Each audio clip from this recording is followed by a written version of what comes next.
Ga muni story time. Saurayin da nake tare da shi yana da kuɗi gashi kuma matashi. Bai taɓa ce da ni a'a ba, duk wani abin da nake so shi yake yi. Idan na ce ina son kaza to nan da nan zai yi min shi. Ni kuwa a gaskiya ba yabon kai ba, ina da kyau daidai gwargwado. Domin kuwa a cewan shi yana so na ko dan babu komai dan kyau dan in haifa mishi kyawawan yara masu kama da ni. Ni kuwa bai san a zuciya na bana kawo auren shi a kusa ba. Ni ina tare da shi don kuɗin da yake da shi ne da kuma irin soyayyan da yake min. Shi yasa nake tare da shi kuma ban rabu da shi ba. Sai dai wani ikon Allah babu wani namijin da ya zo neman aure na har yanzu. Duk irin dai wanda suke so na ɗin nan ne soyayya dai kawai dai ba wai irin da wani abu na serious ba. Shi kuwa yana so na da aure a kullum damuna yake yana so ya je shi ya ga magabata na, ni kuma ina ta mishi hanya saboda ina tunanin ko zan samu wani kafin nan lokacin da shi zai fito. Sai dai fa shiru kake ji.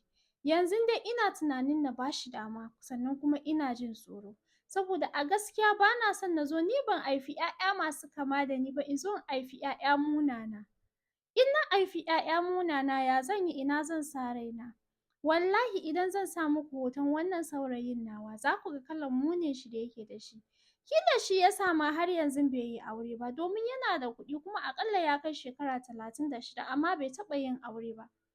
Yana damuna akan cewa shekarun shi na ja, shi yana so ya yi aure iyayensa na damunsa akan ni kuma shi yake so. Ni kuma gaskiya ina jin tsoron na aure sa kar na zo na haifi 'ya'ya kyawawa.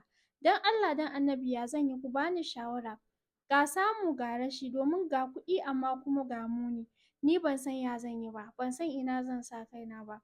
Wasu ƙawayena sun bani shawara akan na aure sa akan ko na haifi 'ya'ya munana tunda akwai kuɗi ai kuɗi shine kyau a yanzun wannan zamanin. Idan baka da kuɗi da kyan ka ma kai ba komai bane. Amma kuma wasu suna cewa na rabu da shi kawai na nemi wani. Ni kuma dai ban samu wani ba amma kuma duk da haka ina jin tsoron kar na aure shi na zo na haifi 'ya'ya munana. Dan Allah ku bani shawara ya zan yi. Shin na amince na aure shi a haka na rungumi ƙaddara sannan na ci gaba da addu'an Allah ya bani 'ya'ya kyawawa masu kama da ni ko kuma na aure shi a haka. Sai ma kun ga kan shi wallahi mummuna ne kawai dai bani da yanda zan yi ne. Gashi wani mijin bai fito min ba. Shi ne kaɗai saurayina sannan kuma yana min duk wani abin da nake so. Dan Allah ku bani shawara shin na aure shi ko kuma na haƙura na jira har wani ya zo min. To jama'a ku faɗi alkhairi ko ku yi shiru idan ka san ba alkhairi za ka faɗa ba ka riƙe opinion ɗinka sannan ku ba wa wannan baiwar Allah shawara. Ta bi kuɗi ta auri mummuna kamar yadda ta faɗa ko kuma ta haƙura ta jira mai kyau ya zo. Domin ni ban san me zan ce ba Allah ya sa mu dace. Baiwa Allah ki nemi zaɓin Allah kawai. Kuɗi, kyau duk wannan abubuwan ba shi bane, muni duk ba shi bane, zaɓin Allah za ki nema. Idan kina da labari ko kana da labari za ka iya magana a DM ɗina na Facebook mai suna Fatima Yahaya go straight to the point. Idan kuma kana da labarin da kake so ka bani amma kuma baka son a ɗaura shi domin wasu su gani, kawai dai kana neman wanda za ka yi hira da shi ne ka bashi labarin damuwanka domin ya fita daga zuciyanka. Wannan za mu iya yin one on one call amma ba kyauta bane at a fee.